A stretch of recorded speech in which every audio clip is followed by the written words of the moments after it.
danced with a man, who's danced with a girl, who's danced with the Prince of Wales. It was simply grand, he said, topping band, and she said, delightful, sir. Glory, glory, alleluia, I'm the luckiest of females, for I've danced with a man, who's danced with a girl, who danced with the Prince of Wales.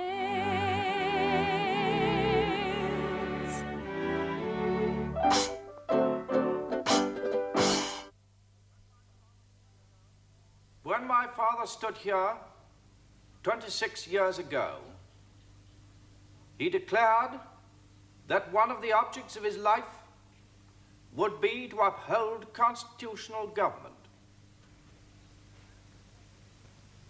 In this, I am determined to follow in my father's footsteps and to work as he did throughout his life for the happiness and welfare of all classes of my subjects.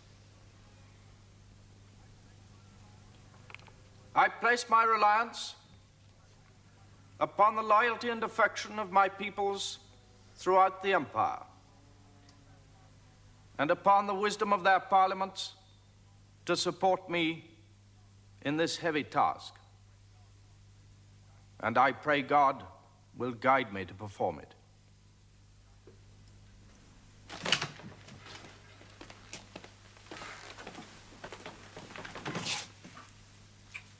I've asked you to come because I want you to know at once that all of this will make no difference to us. What's going to happen now, David? Well, first I must begin to think about Ernest. We can talk about Ernest and other things when you're not under such a great strain. We must bring my father from Sounding into London. He'll lie in state in Westminster Hall, be taken to Windsor for burial. And then surely there'll be happier work, your coronation. Yes, have to be a decent interval. A lot of people all over the world have to be consulted. But you're the king and the emperor. Yes, sworn, but not yet crowned and anointed. What does that mean? That the king's defender of the faith. For me to go through the coronation ceremony with our future unsettled would be impossible. I wonder, times have changed. But crowned or uncrowned, I shall need all the help that I can get. Will you marry me, Wallace? Will you stand with me and by me in all that is to come?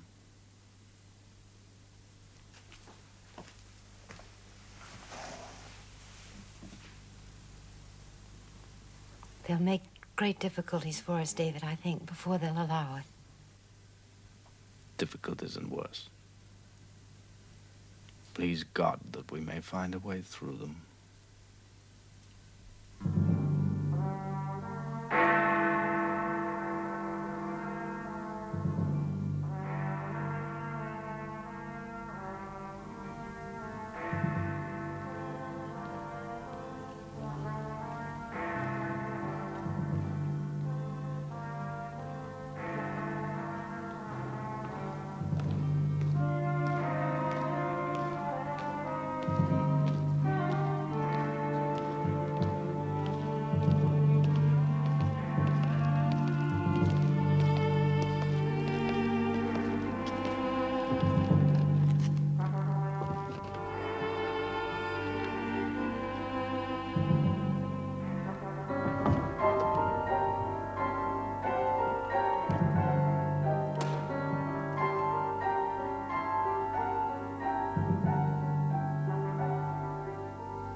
I hear there is to be a painting made of it. The Vigil of the Princes. That was very touching of you, David. And now, what? Well, I've chosen the members of my household. Ulrich Alexander will be the keeper of the privy purse. Godfrey Thomas will be one of the assistant private secretaries. Tommy Lassells will be another. Good choices. Make good choices, ma'am. And what are your other plans? What do you intend to do next? Well, a great deal, Mamma. There's a new feeling in the air. And the monarchy should be made to march with it. As long as the monarch remains at the head of the column and mounted. Well, that's just it, Alec. I think the king should take the occasional turn on foot. Doors and windows thrown open. As king, I mean to go among my people as I have before. Well, I must get going. I've a meeting about the depressed areas.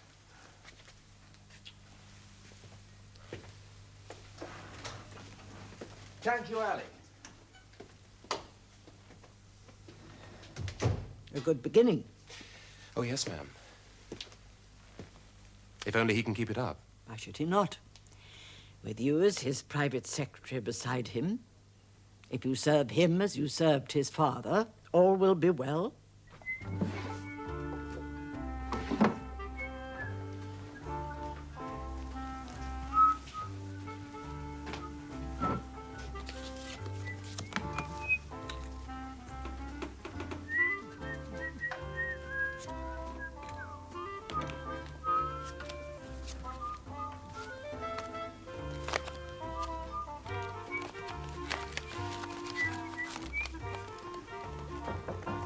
Come in.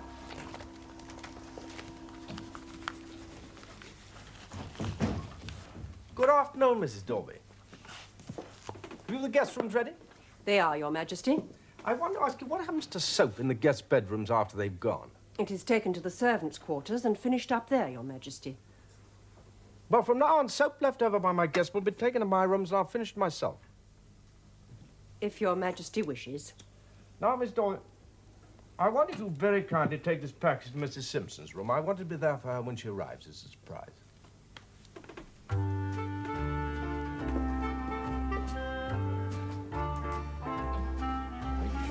Hope you brought your gardening clothes, Ernest. I gather there's a full day planned. Shall I go back to America? So I too run Wallace. Leave the housework to the men, I said.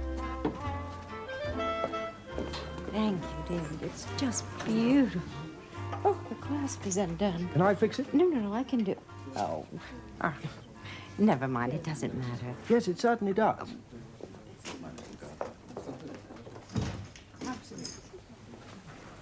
Oh, bless it. Wallace, dear, our bedroom is a delight. A rhapsody in pink, even the soap. And the champagne. Lucky thing you're not wearing a pale pink evening dress. You disappear into the woodwork. The royal banjo. Yes, he told me he'd been practicing. Well, now we can just cakewalk to our rooms. Yes, it makes a change from being piped to bed. By the way, where are the royal bagpipes? Diana, please don't come.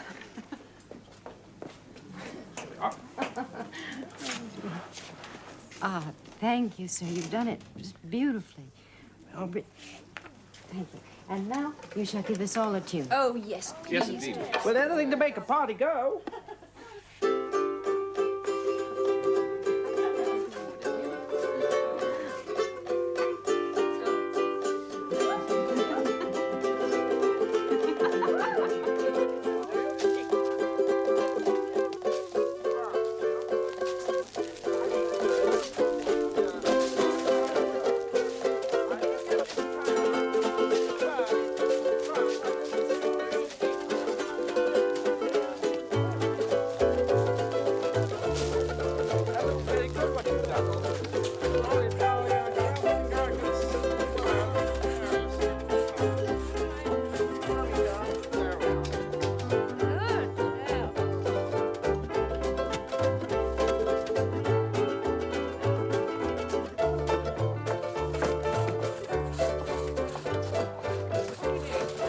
I'm taking a picture. Action. I don't know if this will catch it. Is he all right out there? I think so. It's like a Baltimore crab. Walk in.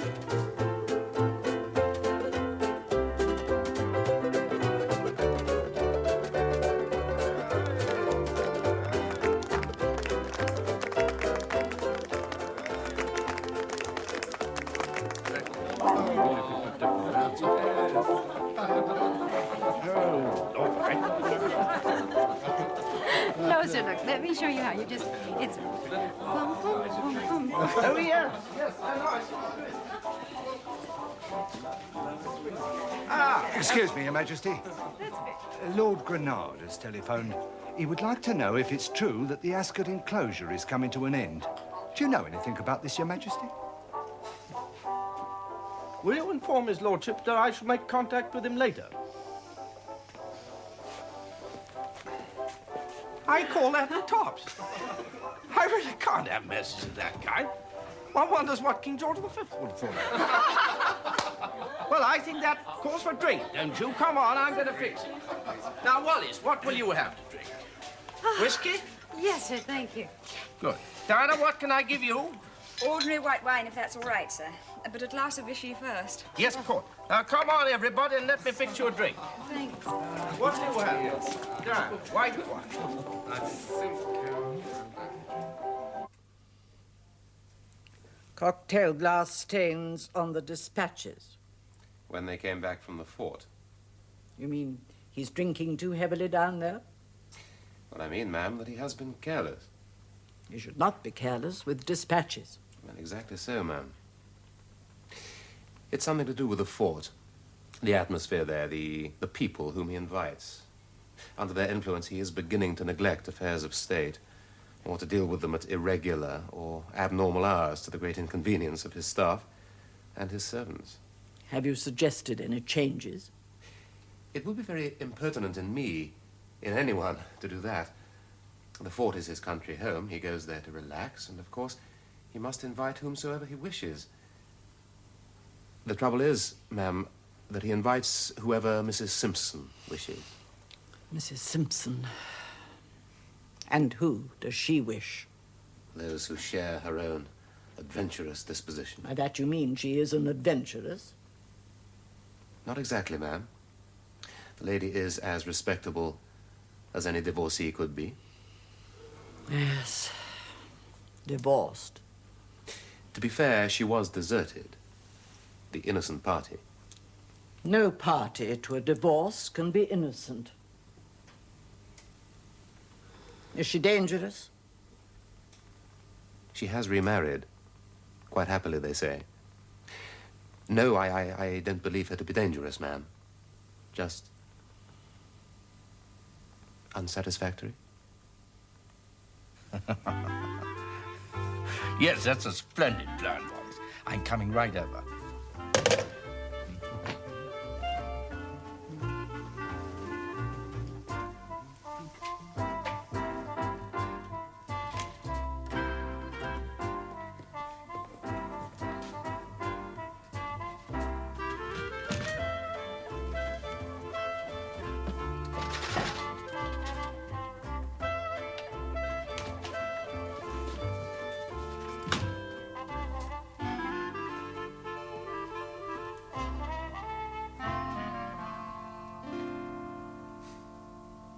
Ernest? May I be plain, sir? Truth between friends, Ernest? Then the truth is, it's high time that Wallace chose between us. I'm sure that Wallace will take care of herself. So she's often told me. But she must also choose for herself. Now, I do not think that she will choose me. Or she's fond of me, but I think she will choose the most attractive way. Wallace has the ability to make a man unhappy one minute and then overwhelm him with affection the next. Aren't you being rather unfair? Truth between friends, sir. I speak as I find. Now, may I ask, what do you intend to do about this? Or indeed, what can you do? Ernest, do you really think that I would be crowned without Wallace by my side? I hope the completion of the Queen Mary is all they say it is. Note everything about it, David, and tell me when you return. Of course, Mamma. I remember the launching ceremony so well. Your father made a heartfelt speech to all those thousands whose livelihoods depended on it. He saw the ship as an ambassador that would bring friendship to all the nations. And so it will, Mamma. I remember it rained the whole time we were there. And now you are going on your own. Well, rain or no, it will be a most pleasurable duty. You will make me proud and happy. Thank you, David.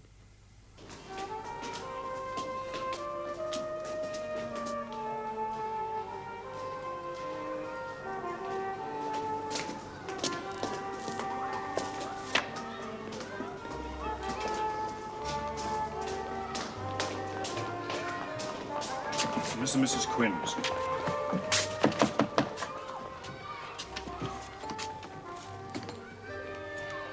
Mr. Quinn? Who is it? I'm the king. May I come in?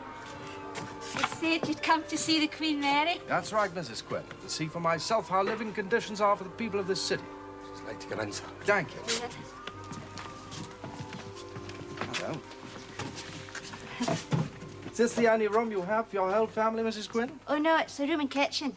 The room's been there. How old is the baby? Oh, nearly 2 months. Boy or girl? Another boy. You fine child, isn't he? Aye, it's a wee bit of a rascal sometimes. He's a bit of a handful, is he? Aye. What is your work, Mr. Quinn? Oh, I was a riveter in the shipyard, sir, till I had my accident. I lost my sight. And you're not employed now? Oh, I've had no work for 5 years, sir. 5 years? My goodness, that's a long time. Well, times are very bad. But we shall all do our very best to try and improve things for this neighborhood. See if we can't get some better conditions for people living here. And I not only want you to know that I'm deeply concerned with the problems of my people, but if I visit some of you, it gives me a better idea of how we can try and help. Well, lass, I can't stay as I have many visits to make. But it's been so nice meeting you, Mrs. Quinn. Thank you for allowing me to come to your home. Thank you, sir. Seeing the courage with which you're all facing the situation. Yeah. Goodbye, Mr. Quinn. Thank you for letting me come and talk to you. Thank you, sir. Goodbye. Cheerio. Make a note of this chap's name, will you? And, Alec, would you remind me to write to the mission for the outdoor blind? Make inquiries in this case, sir.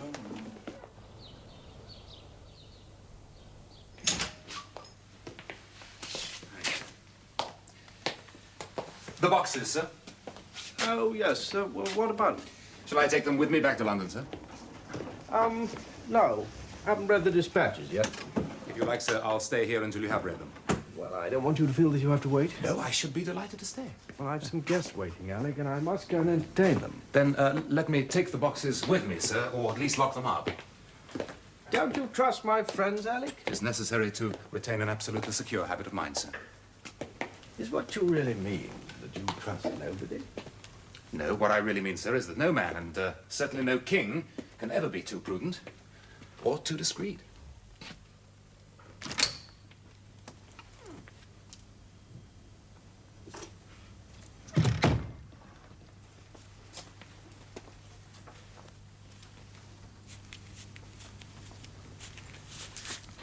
The king condescended to speak with me the other day, and very earnest he was. Oh? What did he say? I think you know. More or less, I dare say.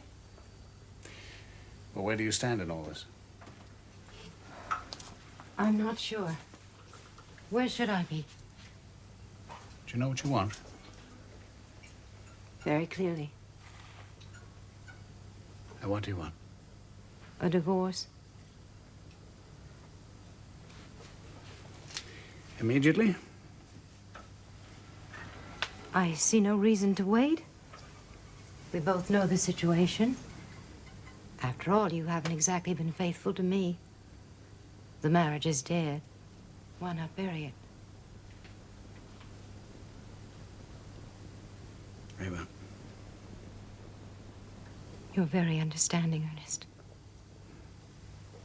Simply practical, Wallace. I tried to coerce Mussolini, in which we failed. We've only driven him closer to Hitler. Any other policy would have landed us in trouble with the League of Nations. Well, I think it's more important to secure friends than to curry favour with the tottering League of Nations. You would approve, sir, of securing Mussolini as our friend?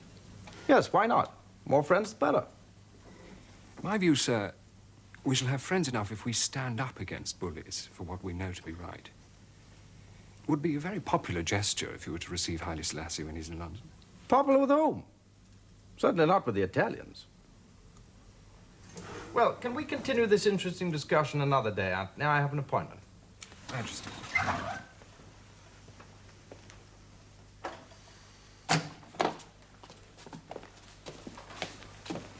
Sorry to keep you waiting.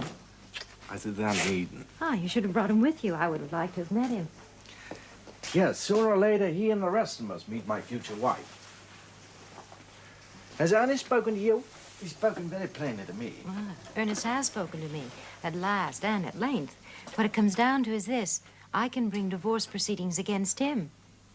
Apart from anything else, Ernest has found someone else. I say, has he? That someone else happens to be an old friend of mine. Wallace, you wouldn't grudge him a little comfort, would you? Good for Ernest, I say. Certainly good for us. Yes. It calls for a mild celebration. David, can you take me to the races at Plumpton tomorrow? They say it's a very pretty little course. Plumpton, I don't usually go there. Actually, I'm rather busy tomorrow, Wallace. Oh. I got some papers to do. But you have no actual engagements. Not really. Then please, David, take me to Plumpton tomorrow. Oxford and Cambridge Universities, Corporation of the City of London, the clergy of the province of Canterbury, the Royal Academy of Arts.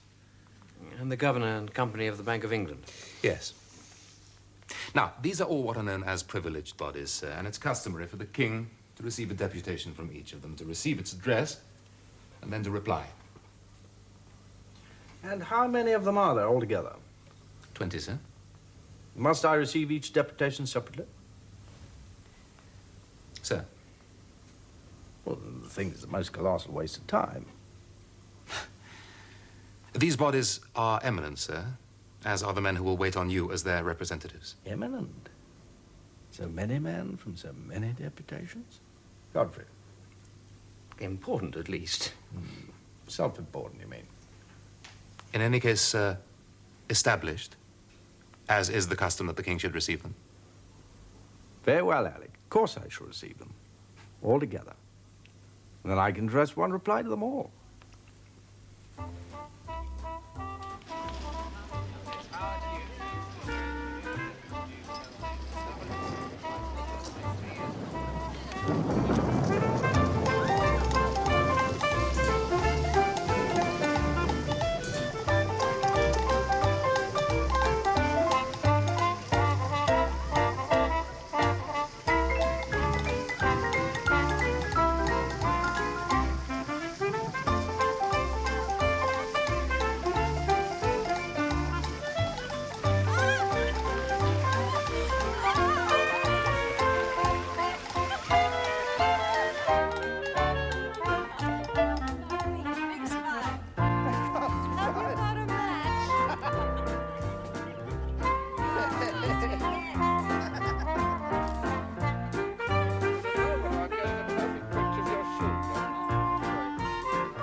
You mustn't worry, Wallace. Walter Monckton was my friend at Oxford, and he's now an eminent man in the law, and he will advise us. You mean he can act for me? I can't do that. He's a barrister. He will be a most discreet messenger. Round and round we go. Well, you did ask me to handle this side of things for you, Wallace. Of course, David. I'll do whatever you say. So long and short is this, Walter. Wallace wishes to divorce her husband, but since her name is to some extent associated with mine, the proceedings may cause talk. Yes, indeed. But even so, it'd be quite wrong of me to interfere or to try to influence her in any way. What would you advise? Mr. Simpson, if, as I understand it, Mr. Simpson doesn't impose himself as an obstacle, why do you wish to divorce him at this particular juncture? I wish to be free of a marriage that's no longer a happy one. Why not simply go your own ways, without the labor and expense and possible scandal of a divorce? Because I may meet someone else I wish to marry. May I ask... I'm sorry if I seem hectoring, Mrs. Simpson, truly sorry. But there are certain things I have to know. May I ask whether you have anyone specific in mind? No. And since your name is associated with the King's, don't you think that, in the best interests of all concerned, you would be wiser to stay away from the divorce courts? Wallace must consult her own best interests, Walt. She must not allow the fact that she's my friend to dictate her behavior. May I take it that you'll put her in touch with a reliable solicitor? If you wish it, sir, I shall see what can be arranged. She wishes it, Walter. I wish it. If Mrs. Simpson could stay behind for a while, there are one or two more matters we must discuss. If you would, Wallace, I think it's necessary. Yes, sir. Good afternoon. Do please sit down. Thank you, Walter. So good of you. Thank you, sir. Good afternoon. Good afternoon, sir.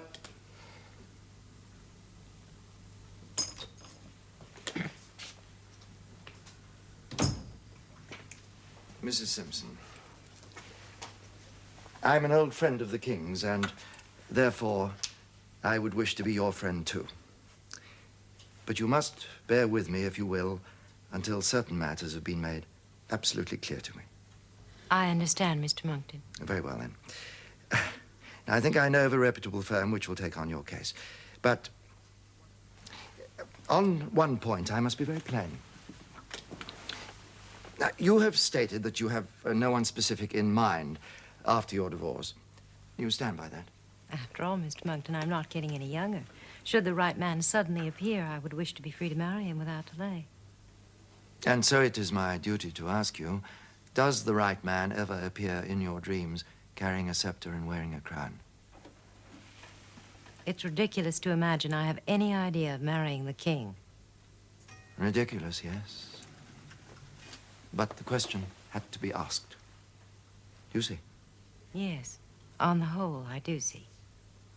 And now a detail or two, if you please. So there it is, Winston. I've asked Toby Matthews to take her on, but I doubt he will. So you want my advice? Well, yes, you're not in the government or court circles, so you're in a position of being objective. Life is a tease, Walter. Joy is the shadow of sorrow, and sorrow the shadow of joy. But I share your concern about a divorce. I spend my time, Walter, defending the king.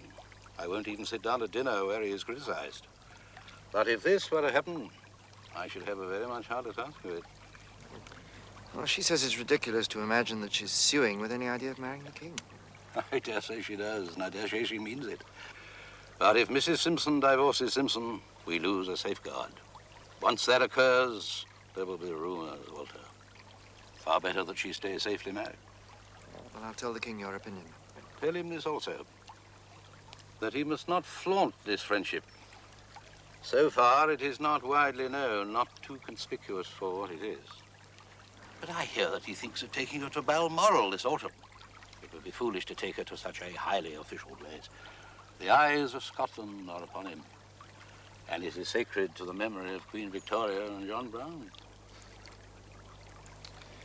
He needs to have her near him. And let her stay with somebody else nearby. Good gracious, Walter.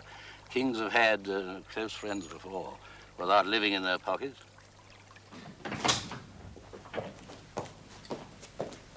For Winston saying I should hide my friendship, I'm not ashamed of it. I don't propose to be deceitful about it. Discretion, sir, doesn't amount to deceit. No, nor does it amount to candor. Candor doesn't require that one should make private relationships public property.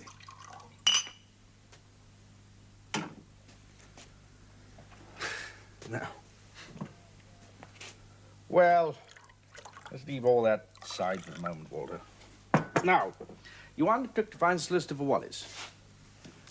Don't you worry, sir. I shall find someone. Good. The Narlin? What is that? It's a yacht, ma'am, hired from Lady Yule. He's hired it for a cruise. A cruise? In the first months of his reign, what can he be thinking of?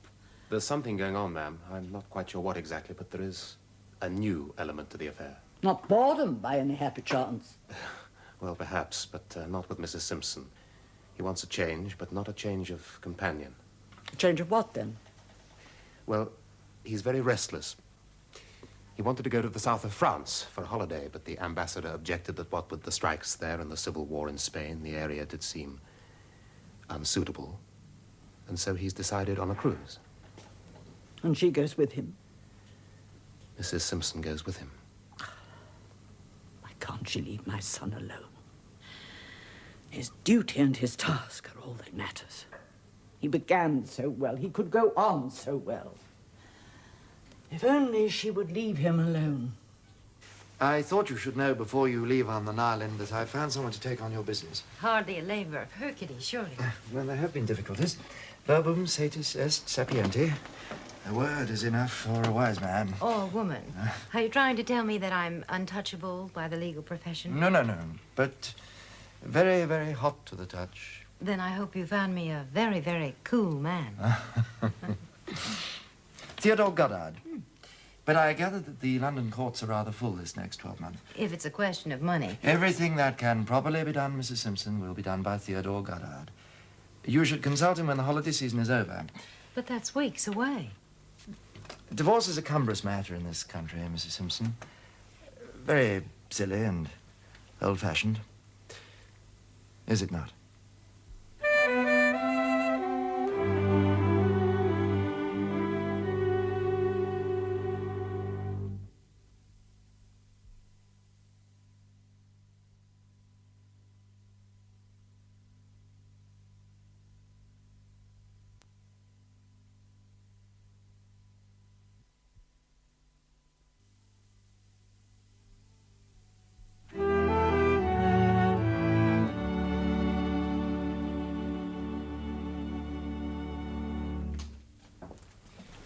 I'm told that Your Majesty's chartered a yacht for a cruise.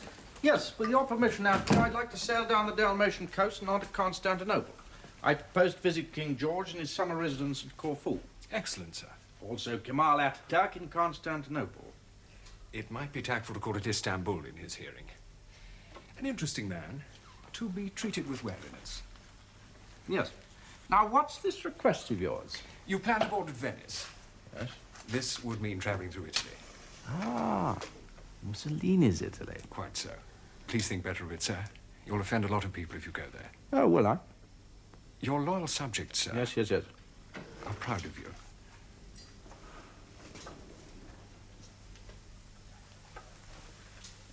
Well, then, where do you suggest I board the Narvik, then? If you travel through Switzerland and Austria, you could board in Yugoslavia.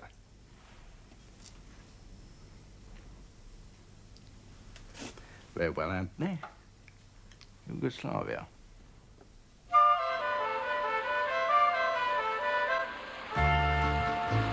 were frightfully popular, darling. Not nearly as popular as you, sir. One old lady, dressed to the hilt in her national gewgaws, pressed this bunch of flowers on me. I was just in the middle of thanking her for it, but she made it perfectly clear to me that they weren't for me at all, but for me to pass on to you. So, belatedly, here you are, sir. Sweet of you, darling.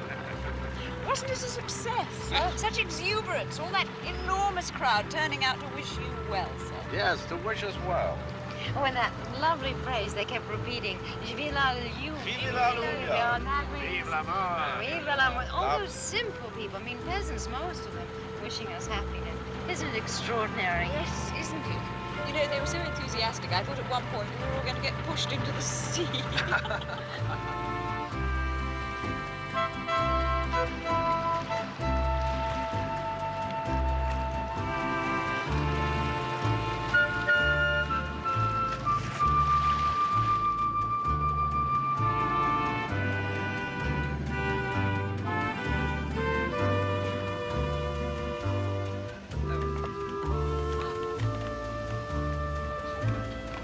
Now then, shall we all meet for sundowner later on? Lovely. About an hour, and I'll shake up the cocktails.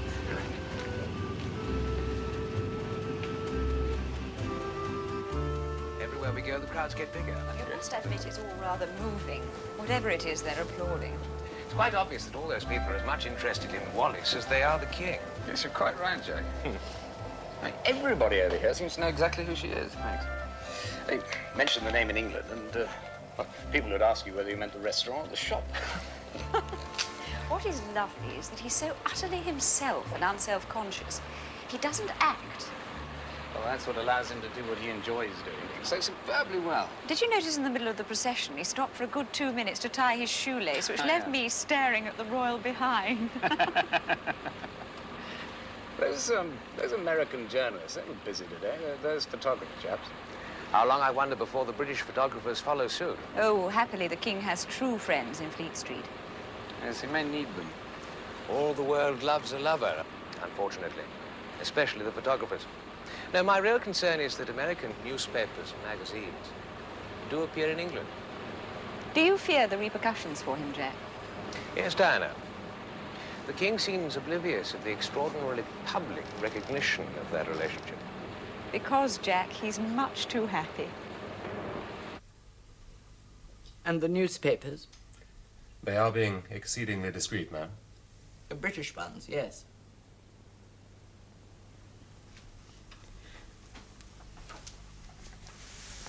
Have you seen this? American, of course. The New York woman. Page 53.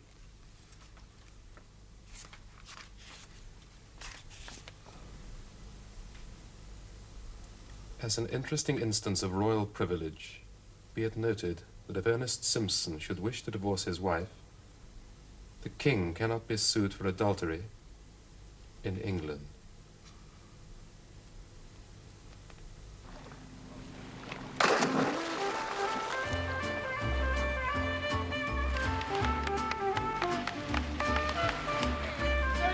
Stop getting burnt, sir.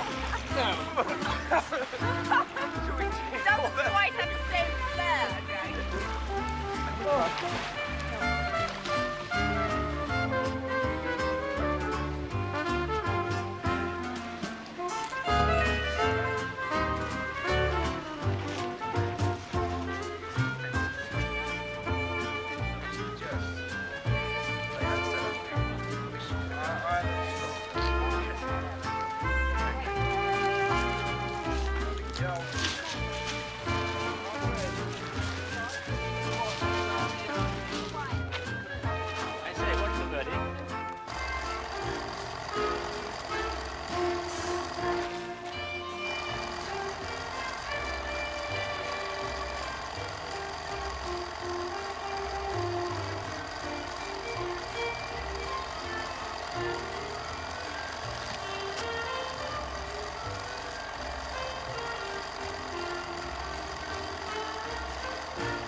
Frankly, ought to throw the whole out, sir.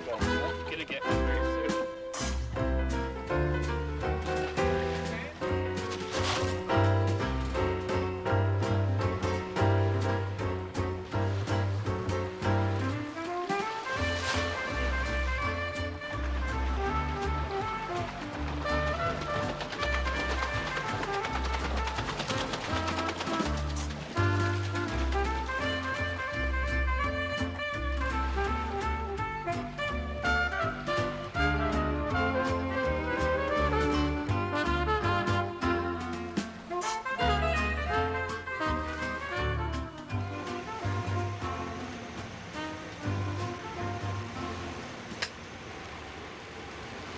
Good one, David.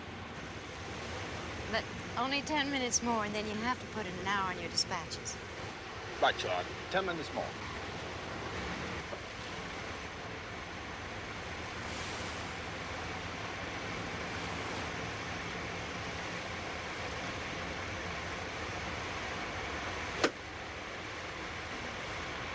Bit of a slice on that one.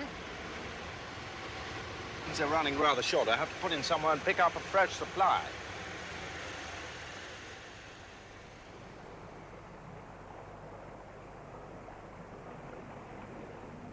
Was I no idea that the roads on Corfu were still so rough? Do you mean to say that we were an hour late for dinner? Never mind, sir. The Greeks don't set much store by punctuality.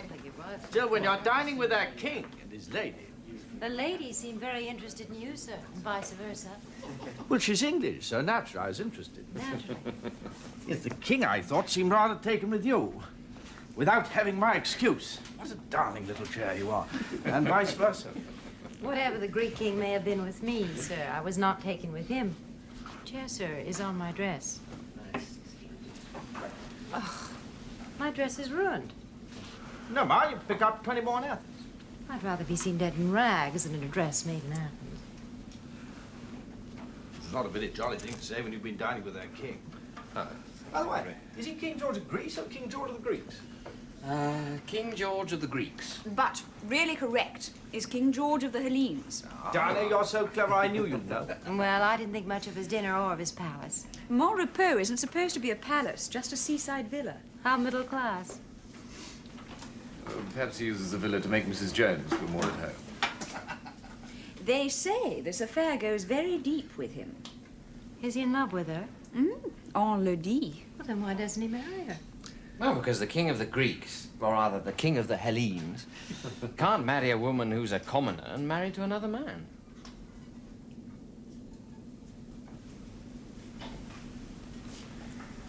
We're daylight. There was an important naval battle along this coastline in classical times. 2, in fact. Thank you, Duff. Never mind, Humphrey. Tomorrow morning we pass Ithaca. Rugged Ithaca, where Ulysses was king. That's real romance, if you like. If you go ashore, they'll show you the cave where he put his treasure. That sounds like a very jolly outing, darling. If it fits in with your plan, sir. Yes, well, if we anchor at Ithaca at 7 a.m. What are the plans for tomorrow, sir, so far? Sir? What are the plans for tomorrow? Wallace? What are the plans for tomorrow? We'll be in Athens in an hour. Thank God we're leaving them here. I don't think I've ever known such relentless sulking from anyone as in these past few days. His mood has disheartened everyone. You know, I made a great effort at lunch today to try and jolly him along. You were very amusing, darling. I get very tired of playing the court jester, Duff. It's definitely not my role. Well, at least you made the effort. Well, nothing I said seemed to shake him out of his melancholy. He's been thinking, hasn't he? You know, I think it was that remark of Godfrey that must have set him off. I think you're right. Until then, he's been applauded everywhere. Yes, that day in Dubrovnik was extraordinary. Yes, and all along the line. Prince Charming with his Cinderella. But Godfrey made him realize, in part, the plaudits of that peasant chorus, he's not in a pantomime. No fairy godmother to wave her magic wand over this romance. Perhaps he thinks he can do without one. He was always willful and wishful. It's a perilous combination. Surely he must realize. Unless infatuation's robbed him entirely of his wits. He can't have it both ways. Either he must sacrifice Wallace or he must sacrifice the throne. Oh, Duff. The most interesting chap I met was Kemal Ataturk. A dangerous man. He certainly modernized his country. Yes. By revolution. Well, no one makes an omelette, Mamma, without breaking eggs. So I'm always being told. That is the most vulgar and dishonest cliché of our day. But true? No. Only clever, until it became so common. People are not eggs, David. No. But people get broken in any case. Fewer, I think, under Ataturk than under the Sultans. Has anyone counted?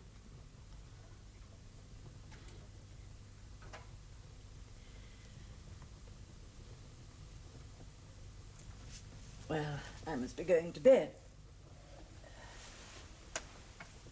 Mama, I thought that you'd like to know that I'm going to spend the last 2 weeks of the month at Balmoral. Good. Good. A breath of fresh air may help to clear your head.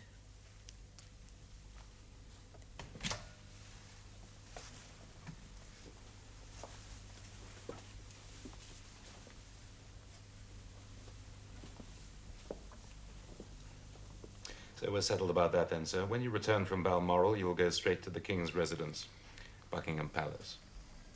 Yes, I suppose I must sometime. When you return from Scotland.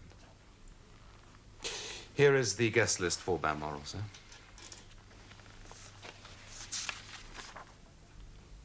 I don't see Mrs. Simpson's name here.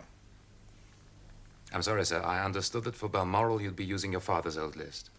So I shall, with additions. Duke and Duchess Marlborough, yes. Duke and Duchess Buccleuch, yes. Mountbattens, of course. The Earl and Countess of Rosebery, yes. And Mrs. Ernest Simpson. Well, I'm glad he's coming to live here at last. I've never approved of him skulking in York House. Of course, I shall have to pack up my traps and be off. The last thing His Majesty wishes is to inconvenience you, ma'am. You should take all the time you need of your move to Marlborough House.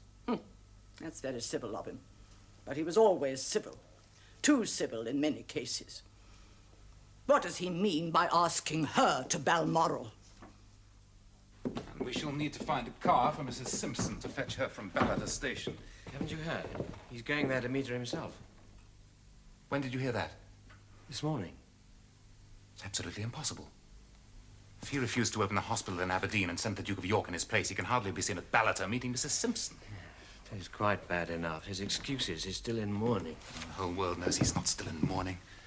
He was seen at Ascot earlier in the summer. As for his recent holiday, didn't exactly smack of mourning. If he's in mourning, Alex, so's the Duke of York. Exactly. I'd better speak with him. Why couldn't he just tell me?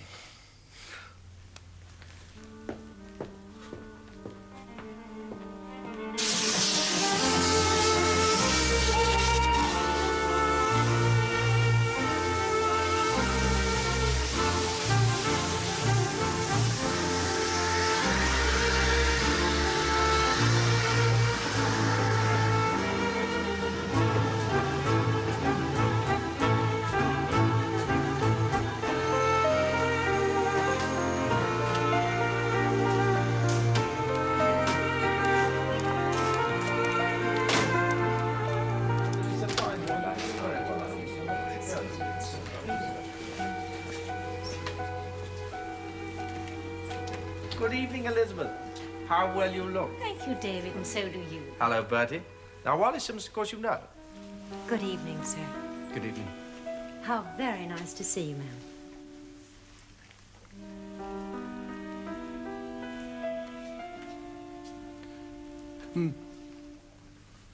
May I have a word, David? Then, if you'll excuse me, sir, I'll join the others. Did you know you were seen meeting her at Ballater? The people were frightfully hurt. My private life, Bertie. Private life, I suppose, is very much the privilege of a private man.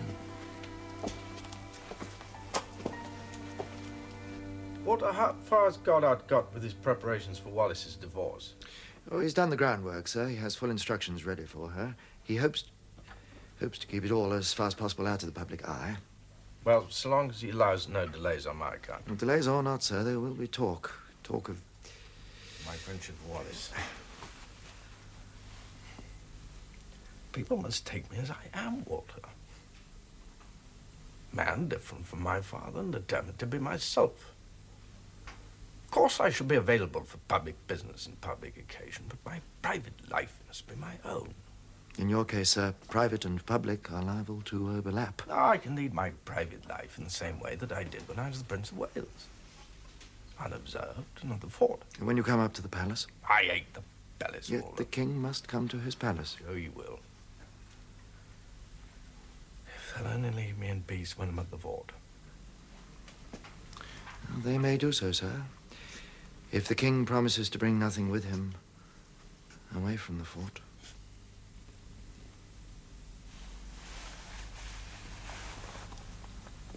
How can he not bring his heart?